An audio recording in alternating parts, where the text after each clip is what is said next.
مفتی صاحب، قرآن و حدیث میں جو اولیاء کرام کے فضائل اور ان کا تذکرہ ملتا ہے، کچھ اس کا بیان ہو جائے۔ دیکھیں، سب سے پہلے تو ہمارے دین کے اندر نماز ہے۔ ٹھیک ہے، نماز ہمارے دین کا سب سے بنیادی ترین جو ہے وہ رکن ہے۔ کلمہ شہادت کے بعد، ایمانیات کے بعد نماز۔ بے شک ہماری نماز کی ابتدا اور نماز کی انتہا یہ دونوں ہی اولیاء کرام کے ذکر پر مشتمل ہیں۔ یعنی ہماری نماز شروع ہوتی ہے تو ہم اولیاء کرام کو یاد کرتے ہیں، اور ہماری نماز ختم ہوتی ہے تب بھی اولیاء کرام کا ذکر ہوتا ہے۔ ہماری نماز جو ہے وہ شروع ہوتی ہے، ہم نماز کے شروع کے اندر ہی جی اہدنا الصراط المستقیم صراط الذین انعمت علیہم، ہر نماز کے شروع کے اندر ہم یہ پڑھتے ہیں، سورہ فاتحہ پڑھتے ہیں، اس کے اندر یہ پڑھتے کہ اے اللہ ہمیں سیدھے راستے پر چلا، راستہ ان لوگوں کا جن پر تو نے انعام فرمایا۔ بے شک اب جن پر انعام کیا گیا وہ کون لوگ ہیں؟ لازمی بات ہے کہ وہ اللہ تعالیٰ کے نبی ہیں، وہ اللہ تعالیٰ کے پیارے بندے ہیں، اور اولیاء کرام، کیونکہ اولیاء کرام بطور خاص وہ لوگ ہیں جن پر اللہ تعالیٰ کا انعام ہے۔ قرآن پاک کی آیت مبارکہ بھی اپنی جگہ موجود ہے، اولئک الذین انعم اللہ علیہم من النبیین والصدیقین والشہداء والصالحین وحسن اولئک رفیقا، کہ وہ لوگ جن پر اللہ تعالیٰ نے انعام کیا، جن پر احسان فرمایا، وہ کون ہیں؟ فرمایا من النبیین، اللہ کے نبی ہیں، والصدیقین، اور صدیق ہیں، والشہداء، اور شہید ہونے والے ہیں، والصالحین، اور نہایت نیک لوگ۔ تو یہ جو صالحین اور صدیقین ہیں، جی یہ دونوں اسی گروہ سے تعلق رکھتے ہیں جنہیں ہم اولیاء کرام کے نام سے یاد کرتے ہیں۔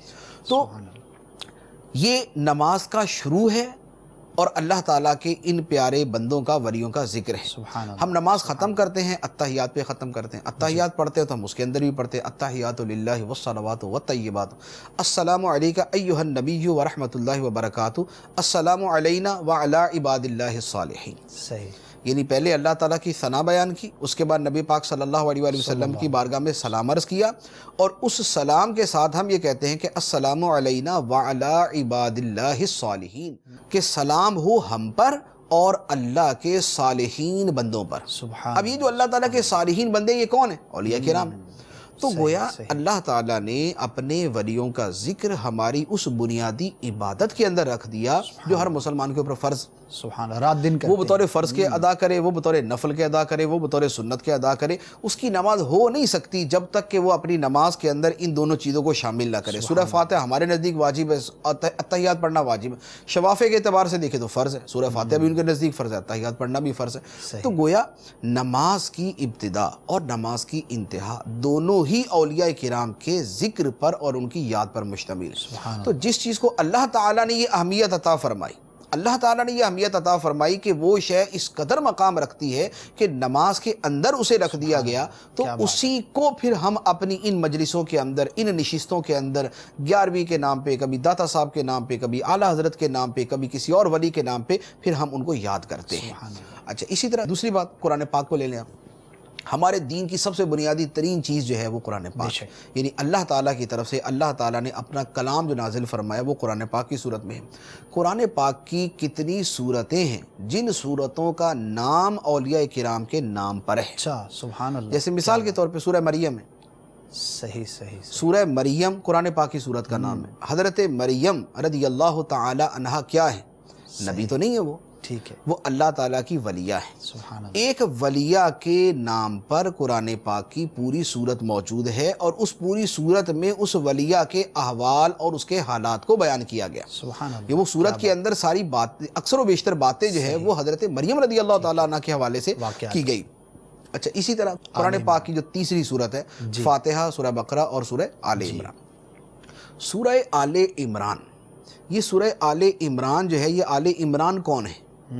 یہ آل عمران جو ہیں یہ حضرت عیسیٰ، حضرت زکریا اور حضرت یحییٰ علیہم السلام جو ہے یہ انہی کے کنبے کے اور قبیلے کے افراد ہیں، یعنی انہی کے خاندان کے افراد ہیں۔ حضرت مریم کی والدہ، یہ ان کا اصل میں یہ تذکرہ یہاں ان کا یہاں پر تذکرہ ہے۔ حضرت یحییٰ علیہ السلام کی والدہ اور حضرت عیسیٰ علیہ السلام کی والدہ، یہ دونوں کا تذکرہ ہے یہاں پر بیسیکلی، جس کی وجہ سے اس کا نام جو ہے وہ آل عمران رکھا گیا ہے۔ تو یہ آل عمران میں انبیاء بھی ہیں اور آل عمران کے اندر اولیاء کرام بھی ہیں۔ تو یہاں پر قرآن پاک کی صورت ہے جو اولیاء کرام کے نام پر ہے۔ اسی طرح قرآن پاک کی ایک اور صورت ہے، اس کا نام ہے سورۃ الکہف۔ سورۃ الکہف جو ہے، یہ کہف کیا ہے؟ کہف کا مطلب ہے غار۔ غار والے اولیاء کا ذکر چونکہ اس صورت میں ہے لہذا اس کا نام سورۃ الکہف ہے۔ کیا بات، یعنی قرآن پاک نے ان کا بیان فرمایا کہ انہم فتیۃ آمنوا بربہم وزدناہم ہدی، کہ وہ کچھ نوجوان تھے جو اپنے رب پر ایمان لائے۔ انہم فتیۃ، وہ کچھ نوجوان تھے، آمنوا بربہم، جو اپنے رب پر ایمان لائے، وزدناہم ہدی، اور ہم نے ان کی ہدایت کو بڑھا دیا، ان کی ہدایت میں اضافہ کر دیا۔ اور انہی کی تو نسبت یہ وہ سے 7-8 اولیاء کرام تھے جن کا تذکرہ ہے اس سورہ مبارکہ کے اندر، اس لیے اللہ تعالیٰ نے اس سورہ مبارکہ کا نام ہی سورۃ الکہف رکھا۔ سبحان اللہ۔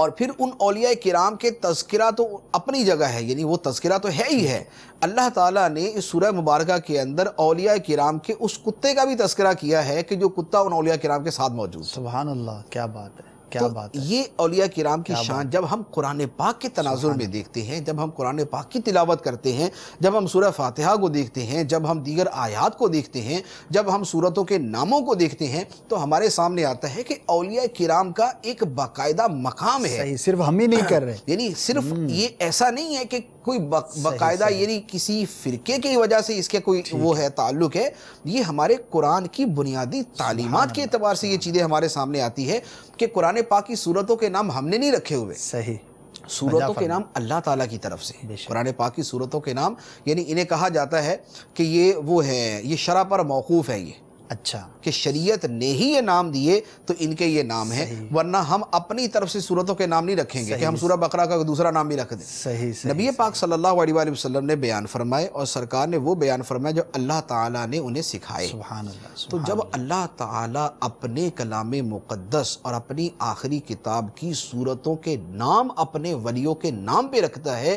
اور اپنے آخری کلام کے اندر اپنے ولیوں کا ذکر کرتا ہے، ان کی یاد فرماتا ہے، ان کی عظمت و شان، ان کے احوال، ان کے حالات، ان کی دین کے لیے مشقتیں، دین کی مشقتوں پر ان کو جو انعام دیا گیا، ان کے صبر کی وجہ سے، ان کے استقامت کی وجہ سے، ان کے مرتبے کی وجہ سے، جب اس قدر کثرت کے ساتھ سبحان اللہ، اللہ تعالیٰ کی طرف سے ان کا ذکر کیا جا رہا ہے تو ہم تو خدا کے ماننے والے ہیں۔ اس سے بڑا اور تذکرہ کیا ہوگا؟ اور اس سے بڑا تذکرہ کیا ہوگا؟ تو ہم تو اللہ تعالیٰ کو ماننے والے ہیں، ہمارے تو ایمان کی بنیاد لا الہ الا اللہ ہے۔ سبحان اللہ۔ تو جب ہمارے ایمان کی بنیاد لا الہ الا اللہ ہے تو ہمارا خدا، ہمارا رب، ہمارا معبود، ہمارا پروردگار جب اپنے بندوں کی حوصلہ افزائی فرماتا ہے، ان کی عزت و تکریم فرماتا ہے، ان کا اکرام فرماتا ہے، ان کو انعام عطا فرماتا ہے، تو جن کو خدا پیار فرماتا ہے تو ہم کیوں نہ اسے پیار کریں؟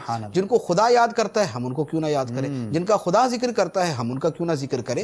تو اولیاء کرام کے ذکر کی بنیاد قرآن پاک کا وہ ایک مجموعی تصور جو ہمارے سامنے اور تاثر ہمارے سامنے آتا ہے اس کی روشنی کے اندر ہے۔ پھر وہ آیات مبارکہ کہ جن کے اندر نص کے طور پہ یعنی صراحت کے ساتھ، وضاحت کے ساتھ باقاعدہ شان بیان کی گئی ہے، وہ بھی بہت ساری ہیں، جیسے معروف آیت مبارکہ الا ان اولیاء اللہ لا خوف علیہم ولا هم یحزنون، سبحان اللہ، الذین آمنوا وکانوا یتقون لہم البشریٰ فی الحیات الدنیا وفی الآخرہ۔ فرمایا کہ خبردار، بے شک اللہ کے ولیوں پر نہ کوئی خوف ہے اور نہ وہ غمگین ہوں گے۔ اور اللہ کے ولی کون ہے؟ فرمایا الذین آمنوا وکانوا یتقون، وہ جو ایمان لائے اور پرہیزگاری اختیار کرتے ہیں۔